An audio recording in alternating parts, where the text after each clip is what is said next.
नमस्कार, मैं वंदना और आप देख रहे हैं न्यूज़ रांची में। इस वक्त मैं मौजूद हूँ मोराबादी मैदान में। आपको बता दें कि कल सुप्रीम कोर्ट का जजमेंट मिला था, जिसमें सीटेट के स्टूडेंट को इनवैलिड कर दिया। लगभग 35,000 स्टूडेंट हैं जिनको इनवैलिड कर दिया गया है। इसी सिलसिले में स्टूडेंट काफ़ी आक्रोश है और काफ़ी परेशान है। आइए सीधा जुड़ते हैं स्टूडेंट से और जानते हैं उनका क्या कुछ कहना है, क्या कुछ उनकी परेशानी है।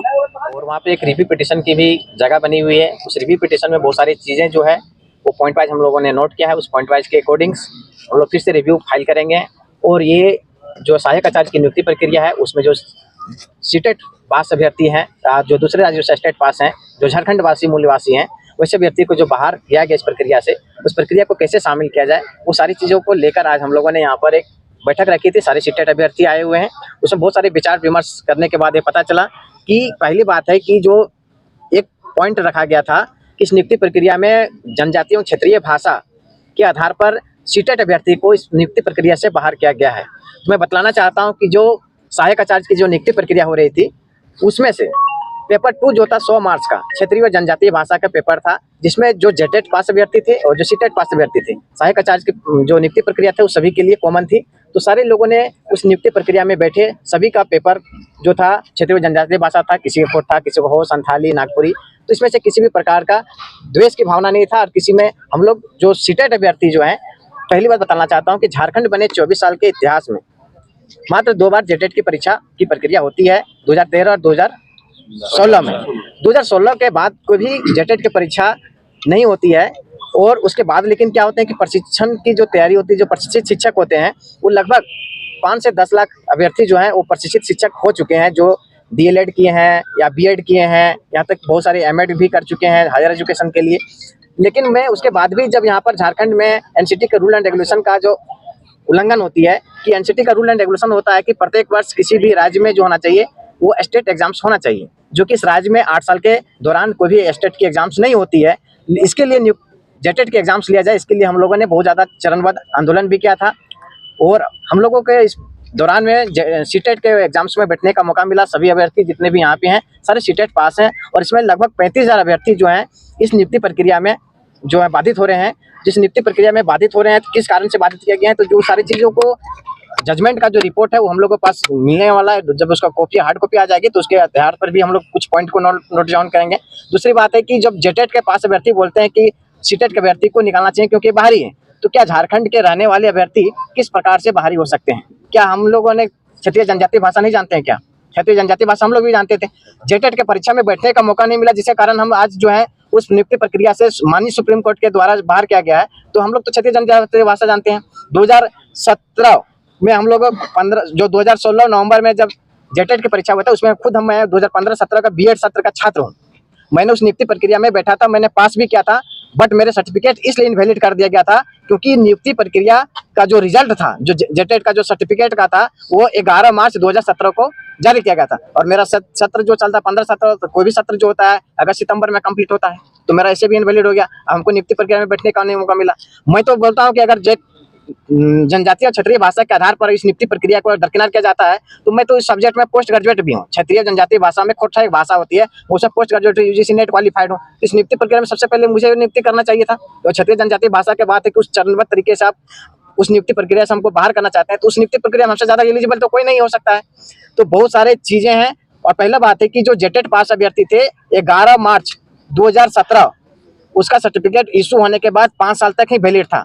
जब उसके सर्टिफिकेट में 5 साल के बाद भी अमेंडमेंट किया जा सकता है, क्योंकि 11 मार्च 2022 के बाद उसका सर्टिफिकेट इनवैलिड हो जा रहा है, किसी भी कारण से वो वैलिड नहीं हो पा रहा है। लेकिन सरकार उसमें अमेंडमेंट किया था। जिस प्रकार से नियुक्ति प्रक्रिया जेटेट का और बनाम सीटेट का लड़ाई चल रहा था माननीय हाईकोर्ट में, तो उसमें फिर नियुक्ति अचानक से देखे होंगे कि रिक्रूटमेंट प्रोसेस हुआ 26,000 पोस्ट के लिए, तो उसमें सीटेट पास अभ्यर्थियों को मौका मिला है। तो सीटेट पास अभ्यर्थियों को मौका मिला तो सीटेट अभ्यर्थी ने किसी को निकालने और बाहर करने के लिए तो लड़ाई नहीं लड़ रहे थे। लेकिन जेटेट अभ्यर्थी चाह रहे थे कि सीटेट के अभ्यर्थी जो इस एग्जाम प्रक्रिया में जो प्रोसेस में जा रहे हैं उसको किसी तरह से बाहर निकाला जाए। उसकी मंशा पहले से खराब थी, उस मंशा को खराब था, उसके कारण उन्हें माननीय सुप्रीम कोर्ट में भी चैलेंजिंग किया। सुप्रीम कोर्ट ने भी बहुत सारे बिंदुओं को एक चौथी बात है कि जब सहायक आचार्य की नियुक्ति प्रक्रिया में जब हम लोग पॉइंट में एग्जाम्स में बैठे तो सभी ने क्षेत्रीय जनजातीय भाषा के पेपर को 100 मार्क्स का एग्जाम से दिए।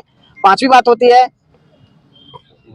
हिंदी और इंग्लिश। अब बताना चाहता हूं कि जो जेटेट की नई नियमावली जो आई हुई है उसमें से क्षेत्रीय जनजातीय भाषा 9 भाषा ही होती है जो हमारा टीआरआई के अकॉर्डिंग रूल एंड रेगुलेशंस है, लेकिन यहाँ पर 14 भाषा का प्रावधान है। तो हम लोगों ने कोई फॉरेन लैंग्वेज पास करके तो नहीं आया है, हम लोगों ने हिंदी और अंग्रेजी पास करके आया है। और हिंदी अंग्रेजी तो भाषा तो जानना जरूरी है यहाँ के लिए, क्योंकि क्षेत्रीय जनजातीय भाषा जानने से ही नहीं हो जाती कि आप किसी बच्चे को अच्छे से पढ़ा सकते हैं। इसके अलावा भी आपको हिंदी की भी जानकारी होनी चाहिए, अंग्रेजी की भी भाषा जानकारी होना चाहिए, क्षेत्रीय जनजातीय भाषा की भी जानकारी होनी चाहिए। आप देखिएगा सुप्रीम कोर्ट में भी बहस होती है, हाई कोर्ट में भी बहस होती है, अंग्रेजी में होती है। क्षेत्रीय जनजातीय भाषा कहाँ बात करते हैं? क्षेत्रीय जनजातीय भाषा का जब बात करते हैं हर जगह उसका प्रावधान होना चाहिए, सिर्फ बोल देने से कॉपी में लिखने से नहीं होती है।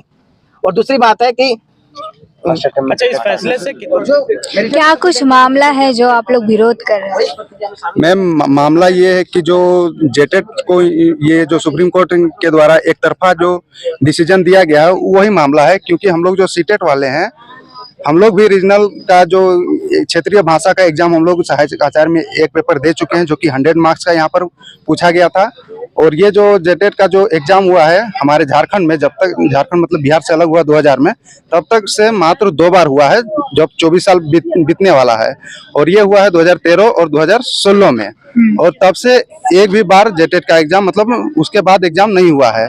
तो जितना भी जो कैंडिडेट्स हैं जो 2016 के बाद जो बीएड वगैरह जो पास किए हैं, सीटेट वगैरह पास किए हैं, वो सब हालांकि जाएंगे कहाँ? जो झारखंड के कैंडिडेट हैं और भी अदर के जो कैंडिडेट हैं वो सब कहाँ जाएंगे? वो सब भी तो क्वालिफाई करके बैठे हुए, जो कि सीटेट जो है जो सेंट्रल का जो ये जो एग्जाम है, तो इसमें भी आप देख सकते हैं कि जो जेटेट जब हुआ ही नहीं है तो सीटेट वाले जाएंगे कहाँ? उसके लिए क्या अलग से वैकेंसी नहीं निकाली जाएगी सरकार के द्वारा? जो भी होगा इसी में होगा। और ये जो एग्जाम जो लिया गया है, इसमें भी 4 पेपर का एग्जाम लिया गया था, जो कि विभिन्न डिस्ट्रिक्ट में मतलब ट्रांसफर कर करके ये जो छात्रों को ये करके लिया गया था एग्जाम। जो 35,000 जो सीटेट अभ्यर्थी हैं जो विभिन्न एग्जाम सेंटर में एग्जाम देके जो बैठे हुए हैं, वो सब बस अपना रिजल्ट का बस खाली इंतजार कर रहे थे। उसमें अगर सुप्रीम कोर्ट अगर ये बोल देगा कि सीटेट इनवैलिड है, इसमें केवल जेटेट वैलिड रहेगा, तो इसमें कंपटीशन ही नहीं है। फिर जेटेट वाले आराम से बस क्वालिफाई करेंगे एग्जाम और उन लोग का जॉब ये सिक्योर हो जाएगा। जबकि ये मतलब एक कंपटीशन के थ्रू होना चाहिए कि अगर क्वालिटी टीचर अगर बहाल करना हो झारखंड में, अच्छा एजुकेशन अगर लाना हो, तो क्वालिटी टीचर का होना बहुत जरूरी है, जो कि इसमें आपको कहीं दिखेगा नहीं। क्योंकि अगर जेटेट वाले ही खाली रहेंगे तो उस सबका बस क्वालिफाई करना है और वो सबका जॉब रखा हुआ है। और सीटेट वाले अगर घुसेंगे तो एक क्वालिटी टीचर भी आएगा और जो है झारखंड का कुछ अच्छा विकास होगा शिक्षा के क्षेत्र में वगैरह वगैरह। जी, तो आपने विज्ञापन वगैरह कुछ दिया है, आश्वासन वगैरह कुछ मिला है आपको? नहीं मैम, कुछ आश्वासन अभी तक नहीं मिला है। अब हम लोग रिव्यू पिटीशन फाइल करने वाले हैं सुप्रीम कोर्ट में। जो भी कमियां जो हुआ है वो सबको देखते हुए वो सब फाइल करेंगे। उसके बाद जो डिसीजन होगा उसके बाद फिर अगला स्टेप जो होगा वो तो आगे की रणनीति आप लोग क्या कुछ करने वाले हैं? आगे की रणनीति क्या करेंगे? अगर आपकी मांगे नहीं पूरी की जाती है, जो आपकी मांगे है वो अगर नहीं पूरी की जाती तो क्या करेंगे? रिव्यू पिटीशन करेंगे मैम। जी। अब काहे कि उसके आगे तो सुप्रीम कोर्ट के आगे तो कुछ और कोर्ट है नहीं झारखंड मतलब इंडिया में, तो कहाँ हम लोग करने जाएंगे। जी, आपका नाम? Ajay Kumar ma'am. High court में केस करने के बाद विज्ञापन आया है, जो भी आया है। हम लोग जो है जजमेंट रिजर्व था, हाई कोर्ट हम लोग का जजमेंट रिजर्व रखा था, उसके बीच में ही आया है विज्ञापन। ठीक है, तो ये कोई नहीं कह सकता है कि हम लोग पहले बाद में आए हैं कि बाद में केस करने गए हैं, विज्ञापन के बाद केस करने हम लोग कभी नहीं गए हैं। हम लोग पहले केस किए थे, जब रिजर्व था जजमेंट, उसके बीच में विज्ञापन आया और उसके बाद में बोला गया विज्ञापन में मात्र जेटेट कैंडिडेट वैलिड होगा। उसके बाद जब वो रिजल्ट निकला उसका हाई कोर्ट का, तो वहां पे हम लोग को रखा, सीटेट को रखा गया और बोला कि 3 साल के अंदर आप लोग को पास करना होगा जेटेट। हम लोग कोई दिक्कत नहीं था, ना हम लोग को जेटेट से दिक्कत था, ना अपना से दिक्कत था। मेरा कहने का मतलब ये है कि हम लोग सीटेट वाले झारखंड के ही है ना, हम लोग कहाँ जाएंगे? 25 साल में हम लोग का ये 25वां साल चढ़ गया, 25 साल हो गया झारखंड का बने हुए। 2 साल आप लिए हैं मात्र जेटेट, और बाकी 23 साल का बीएड स्टूडेंट कहाँ जाएगा? ये बताइए, आप हमको बताइए। कोई इसका रिजल्ट किसी की सरकार के पास है तो पूछिए थोड़ा, या फिर अपोजिशन से पूछिए कि 23 साल से जो स्टूडेंट पास हैं वो लोग जाएगा कहाँ? कोई इसका जवाब नहीं मिलेगा, किसी के पास जवाब नहीं मिलेगा। हेमंत कुमार पाठक मेरा नाम है। क्या कुछ मामला है कि किन मांगों के साथ आप लोग प्रदर्शन करेंगे? जरूर करेंगे मैम जी, जरूर करेंगे। क्योंकि हम लोग को भी आता है क्षेत्रीय भाषा, उसमें तो निकालने का कोई चांस नहीं बनता है। हिंदी इंग्लिश भी जैसा कि कहा गया, हिंदी इंग्लिश भाषा भी जानना जरूरी है, क्षेत्रीय भाषा भी जानना जरूरी है। बस हम लोग को मौका नहीं दिया गया जेटेट पास करने का।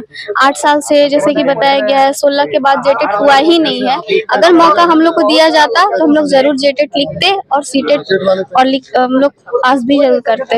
हम लोग को मौका नहीं दिया गया। जी, तो मांगे क्या है आपकी? क्या कुछ आप चाहते हैं कि एग्जाम फिर से मौका दिया जाए? फिर क्या कुछ किन किन मांगों के साथ आप आए हैं? हम लोग का मैम ये मांगे है कि हम लोग को भी वैलिड किया जाए सीटेट वालों को। क्या नाम है आपका? नम्रता कुमारी। किन किन मांगों के साथ आप लोग यहाँ आए हैं और प्रदर्शन कर रहे हैं? पहला बात है कि मैम ये पहले सरकार का जो भी है, जितना भी जो हुआ है जिसके लिए हम लोग आए हैं, तो सबसे पहले अगर जिम्मेदार मानेंगे तो सरकार को मानेंगे।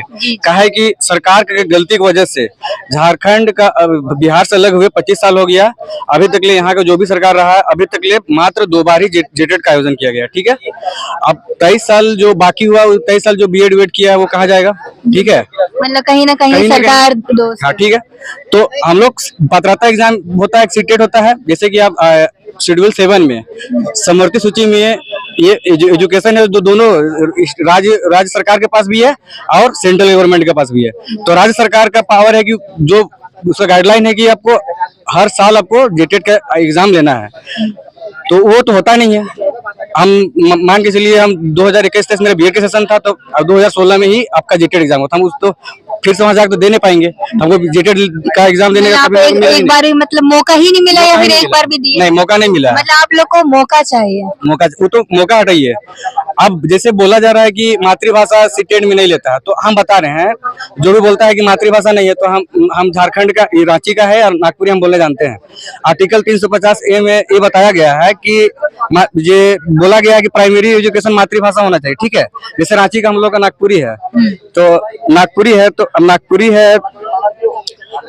है। ठीक है, तो जैसे कि हम नागपुरी बोल भी लेते हैं, इतना बोलते हैं कि वो लोग जो जेटेड वाला लोग है, जितना भी एग्जाम दिया उससे ज्यादा नंबर भी लेकर जाएंगे। हम बता लगियो कि जितने भी तुम जेटेड वाला एग्जाम दिला कर बोला ना मातृभाषा नहीं सकभग 350A में दिया गया है कि मातृभाषा होना चाहिए। तो उसी का हम लोग सहायक आचार्य में भी पेपर 2, उसमें खाली हम लोग खाली नागपुरी का पेपर था, उसी में एग्जाम दिए थे। खाली 100 नंबर का हुआ था, जेटेड में 30 नंबर का ही उन लोग उस टाइम दिया था। जी, मतलब यहाँ पे एक तरफ से ये देखा जाए कि कॉम्पिटिटर ही नहीं रहेगा तो ये एग्जाम कैसा? मतलब आप लोग एक तरफ से चाहते हैं कि हम लोग कॉम्पिटिटर की तरह आते हैं। यस मैम, वो हमको लगता है कि बहुत सारे जेटेड स्टूडेंट ऐसा है कि वो लोग क्वालिफाई भी नहीं कर पाएगा, सेट वेकेंट रह जाएगा। और यहाँ पे कैपेसिटी अगर बात की जाए तो आप लोग उनकी काबिलियत पे भी नहीं सकेगा ही नहीं वो लोग। पहला बात है कि रीजनल लैंग्वेज को बोल रहा है वो लोग, तो नहीं सकेगा, रीजनल लैंग्वेज में भी नहीं सकेगा। हम चैलेंज देते हैं सब जेटेड। चाहते हैं आप क्या है? हम ये चाहते हैं कि रिव्यू पिटीशन का दायर होगा, और ये चाहते हैं कि हम लोग एक तो हम लोग भी लिया जाए, नहीं तो किसी का नहीं, फिर से एग्जाम ये जो आया विज्ञापन वो रद्द करके फिर से नया लिया जाए। जी, तो क्या आपने कुछ विज्ञापन वगैरह सौंपा सरकार को, या फिर किसी को? क्या कुछ अभी तक आश्वासन नहीं, तो वगैरह कल तो मिला? जजमेंट आया मैम। क्या आगे की रणनीति क्या होगी? आगे फिर रिव्यू पिटीशन दायर किया जाएगा, और जो होगा उग्र प्रदर्शन वगैरह जो करना पड़ जाए सब कुछ करेंगे। जी, क्या नाम है आपका? मेरा नाम कृष्णा साहू है।